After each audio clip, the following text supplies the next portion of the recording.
फूल था ना, जीवन में आपने क्या खोया कि आपको उस चीज का अफसोस है?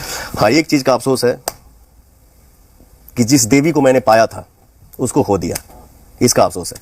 इससे ज्यादा नहीं बोलूंगा अब, इससे ज्यादा बुलवाइए भी नहीं, फिर आंखों भर जीते दिक्कत है। घर से निकलना है तो एक्टिंग ही करना है, सिंगिंग करना है, तो मैं रोऊंगा तो फिर कैसे काम। हाय फ्रेंड्स, आई वो बढ़िया होंगे। वीडियो देख करके आप लोगों को कुछ समझ में आएंगे होगा। अगर नहीं समझ में आया तो प्लीज़ मेरे वीडियो के लास्ट तक बने रहे, पूरे डिटेल से समझाते हैं।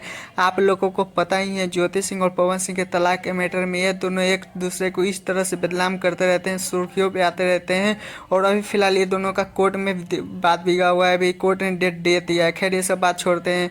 ज्योति सिंह आप लोगों को पता ही है कि ज्योति सिंह कुछ दिन पहले अक्षय सिंह पे और पवन सिंह पे मैटर बहुत गंदा तरीके से बोली थी, और क्या ही बोल सकती है। उसी बात पे पवन भैया लाइव में गए थे अक्षय सिंह के बारे में और ज्योति सिंह के बारे में पूछ रही थी कि आप लोगों के क्रीबी क्या है। तो पवन सिंह ने बोला था कि मेरे एक देवी अपनी पत्नी का ही बारे में बोल रहे थे, याद कर रहे हैं पवन भैया।